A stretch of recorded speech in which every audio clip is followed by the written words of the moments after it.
So, hot on the heels of some of the demos that I checked out in last week's episode of Twist, today we're going to be looking at a deeper dive into 5 demos that I've been checking out on the Steam Deck lately. Every one of these plays well on the Steam Deck, and it covers a range of genres from the playful platforming of Mickey Mouse to the unnerving possession action of Slitterhead, so kick back and unwind as we go through each one of them, and I'll outline what you can expect if you do download each one of these demos, also what the performance is like on the Steam Deck so far, and then finally if that save data is going to carry over from the demo to the full game if you decide to go ahead and take the leap and make a full price purchase. And let's start things off with a game I very much want to take the leap on myself, even if it's not quite the best performer of the bunch on the Steam Deck, and that would be the Dead Rising Deluxe Remastered demo. And to be fair, this game doesn't need much of an introduction. It's one of the earliest action zombie games where the focus wasn't on slow, meandering, nerve-wracking survival horror, but rather on over-the-top, ridiculous, nerve-wracking survival horror. Although it does have a timer that you'll have to contend with, as you try to survive 72 hours in the Willamette Parkview Mall to hopefully make your escape. During this time, you'll evade and or straight up decimate unending waves of the shambling undead with progressively more over-the-top weaponry. Starting off first with basic weapons like bats or bowling balls, before moving on to more fantastic armaments like the Mega Buster and Time, and I think that's honestly one of the biggest draws of the Dead Rising series. It just perfectly blends zany, off-the-wall silliness with genuine horror in a very chocolate peanut butter way. It was a blast when I first played it in 2006, and it's still fun today, if not showing its age just a little bit in spite of all of the enhancements the remastered version brings to the table. And when it comes to those enhancements, there's a whole laundry list of changes beyond just a fresh coat of paint courtesy of the RE engine. And those would include things like an upgradable camera, more unlockable outfits, a clothing closet where you can quickly change into any of those outfits that you've previously worn, a streamer mode, a checkpoint system, a redesigned HUD that's more in line with Dead Rising 2 and 3, and the list goes on and on. Ultimately, I like the quality on display here, even if the character models do look a little bit Uncanny Valley-ish with that RE engine draped over them. But overall, so far, I have to say that these changes are for the better. But how does all of this play out on the Steam Deck? Well, to be honest, it is a little bit dicey, at least at first. In that opening sequence when the Horde first break through the barricade after the old lady tries in vain to rescue her dog, I had it set to its default settings, which are fairly pared back, and was seeing drops down into the 20s at a 720p resolution, which isn't great. But after that initial burst of zombie mayhem, and after I was let loose to meander around the mall itself and start exploring, it seemed to pick up quite a bit and stayed well above 40, but not quite 60. So I'm pretty sure with some tweaking you'll be able to get it to a 40Hz 40fps lock, and if you can stomach 30fps, which personally I can, particularly for horror games, it's definitely a playable experience on the deck. That being said, I suspect that when you get to larger groups of zombies later in the game, like the courtyard or the parking garage, that the Steam Deck's likely to struggle, but in the demo I wasn't able to get that far, so it's hard to say. And speaking of progress in the demo, sadly it does not carry over, which I kind of expected given that the opening completely forgoes the opening helicopter drop-off sequence. But nonetheless, even if I don't end up playing the bulk of it on the Steam Deck, I definitely want to add this full game to my library at some point, so here's hoping for a discount when the spring sale kicks off next week.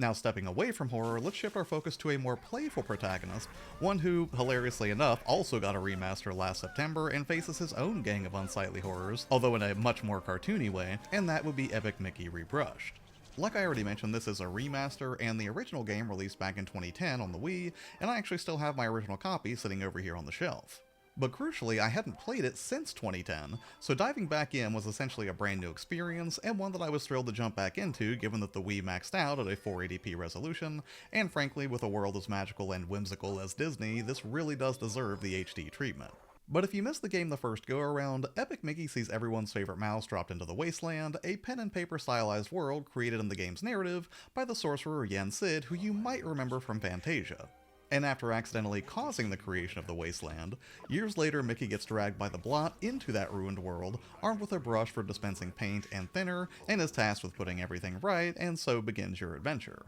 And that haziness and remembering really old Disney characters is actually a really well integrated theme here, as long-forgotten characters like Oswald the Lucky Rabbit, who first debuted in 1927, get a renewed chance at the spotlight. It's all appropriately family-friendly for the most part, although to be fair, some of the Blot monsters do look pretty sinister. But at the end of the day, this is still a Disney game, and as a cartoony platformer, you'll have no trouble getting acclimated to the gameplay. and in no time at all you'll be off to the races, engaging in platforming, puzzle solving, and light combat as you start restoring order to Yensid's creation and making some new friends along the way. And while the paint and thinner mechanics aren't really a new idea in terms of world interactivity, it's still inoffensive enough and provides plenty of aha moments as you explore each new environment. And exploring this world on the Steam Deck is pretty much a match made in heaven. The graphics are gorgeous but not overly demanding or anything, and for the bulk of my time revisiting Mickey's paint-laden adventure, it was a buttersmooth 60 FPS experience. The only real technical nitpick I noticed early on was that, for reasons unknown to me, in the opening cinematic the on-screen captions were lagging behind, meaning that Yensid's opening narrative had already wrapped up, while the captions kept displaying way later than they should have been, which was a little bit jarring, and hopefully that's a problem specific to the demo, but I can't say for sure. Although what I can say for sure is that unfortunately, just like the Dead Rising Deluxe Remastered demo, your progress will not carry over into the main game if you make the full purchase, but considering this demo only represents a very small portion of the overall game, I don't think it's really a huge deal or anything. If you're a fan of 3D platformers or have any retro nostalgia for those early Disney games and movies, I'm sure you'll find something to enjoy here. And this is another one that's finding a comfortable spot on my Steam wishlist because, again, visuals this dreamy really do deserve more than what the Wii could offer back in the day, and I'd love to spend more time with it at some point, probably in my living room while I throw a bunch of old Disney cartoons on in the background to relive some of that early childhood magic. But now let's take a look at something so much darker than Mickey Mouse, and that would be the action horror shenanigans of a game I've been wanting to check out forever because I was so excited for this one, and then I promptly forgot about it when it released last November, but that would be Slitterhead. Taking place in the 90s in Kowloon, Slitterhead is a wild time that started off clunky and then quickly ramped up into something that I thoroughly enjoyed. It kicks off with your controlling a spirit-like being called a Hyoki, who at first is confused, but quickly comes to grips with his predicament after you help him start possessing people and recovering his memories. Well, eventually. Technically you start out by possessing a dog, but then it starts to ramp up considerably. Although I have to say, the learning curve is a little bit off-putting at first. While initially you'll be free-floating and just getting the hang of finding new hosts to slip into while you face off against the horrors known as Slitterheads, the combat definitely takes some getting used to. That's because while my Souls-like instincts kept me thinking in one-on-one terms, Slitterhead encourages you to rapidly shift between hosts around an enemy, staying on the move while you dish out as much punishment as you can. Especially if you're possessing normal scrub humans that don't have any special abilities to speak of. Although thankfully by the end of the demo you'll find at least one enhanced human to possess known as a rarity, which represents hosts that have abilities beyond normal hosts and can lay down much more effective attacks than you might otherwise be able to muster.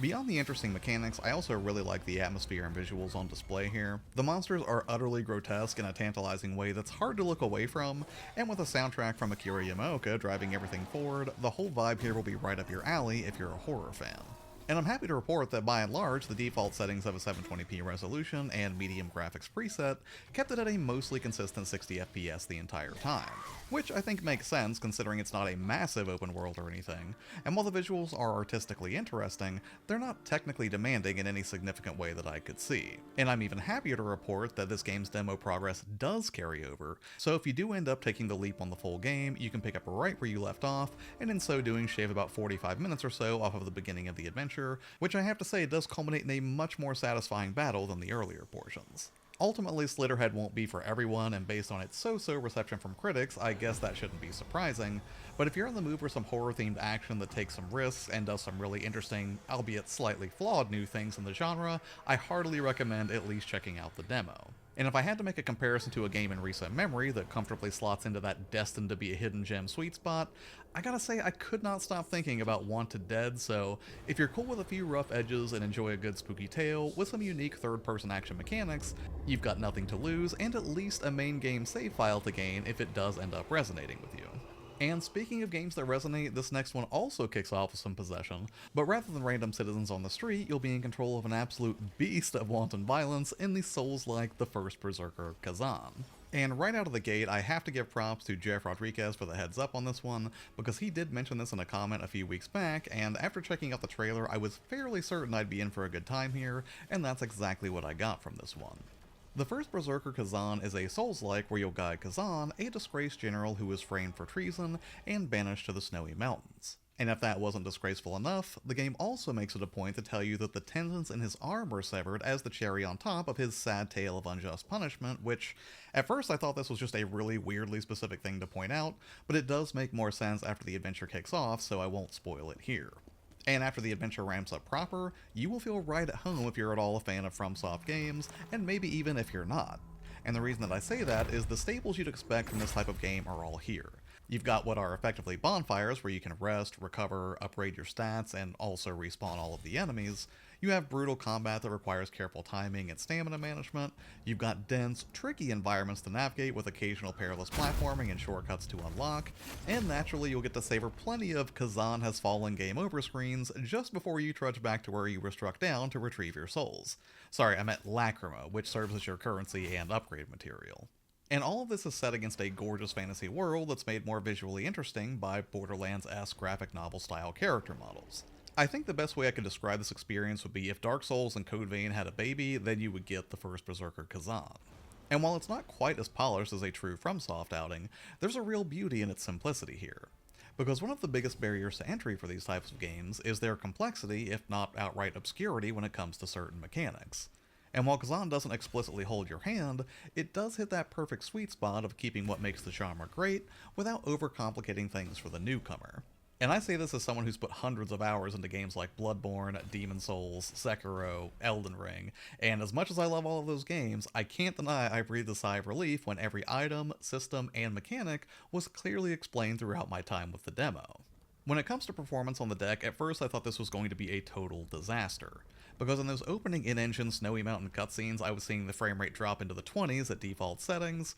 but after the game actually lets you loose, it runs much smoother. At first I locked it down to 45 FPS just to keep the footage looking good, but quickly realized a bit later that I could actually lift this restriction and stay pretty close to a solid 60 FPS most of the time, and even at lower graphical settings this game still looks absolutely great. Just for fun, I did try bumping up the resolution to native rather than default to see how it might do at 1080p, and while it did drop closer to 30 FPS at that resolution, it was definitely still playable. And the cherry on top is that the save data here does carry over into the main game, just like Slitterhead, so if you love a good Souls-like and Khazan hits the right notes for you, you can carry right on with this adventure in the full release. And out of all of the demos on this list, I have to say this was probably the hardest one for me to put down. After duking it out with some scrub soldiers, a bear, and a couple of yetis, I just kept wanting to rush back into the fray. And if you've got that same constitution for hardcore action games that don't pull any punches, I'm sure you'll find more than a few things to like about Khazan.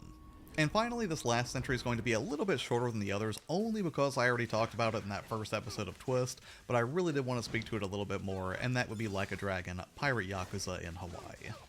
The short story is that this is a spin-off of the Yakuza series that focuses on, well, a pirate Yakuza in Hawaii. But the longer story of this demo is that it is truly a joy just to run around in and explore. Rather than the tough-as-nails, more mechanical combat flow of something like Khazan, Pirate Yakuza is fast, fluid, and endlessly entertaining. But I really did want to illustrate that while it's pretty effortless to do hilariously over-the-top combos and brutalize your foes, there's definitely a good amount of depth here as well. But it's the fun sort of depth, like learning special moves in a 2D fighter, rather than the frustrating, overwhelming sort. Because in stark contrast to something like Khazan, Pirate Yakuza's design doesn't make you feel like it has to be beaten, rather this is a game that feels like it wants to be enjoyed.